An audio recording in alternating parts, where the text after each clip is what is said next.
Ayan. Magandang hapon sa inyo mga boss. At tayo nga pala, flex yung nga pala yung aking trabaho dito sa Sariaya ay sa pier nga po ng San Miguel. Ng kontraktor nga pala ay Jemco. At tara yung ating kasama si Kuya Rize. Ayan po ang dagat. Yan o, yan. Yan, yan pier po yan, pier. Ito po yung pier, sobrang layo po ng tabi. Ayan. At kami po yung naglalakad at pupunta nga pala kami sa dulo.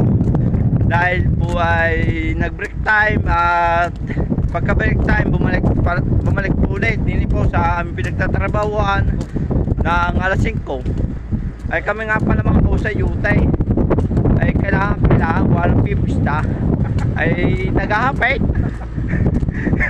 Malapit ng pista mga boss ay baka minsan ay makapunta mga tropa daw ay wala tayong may pahanda ay mahirap na siya ay hindi natin alam kung ating anong papakain.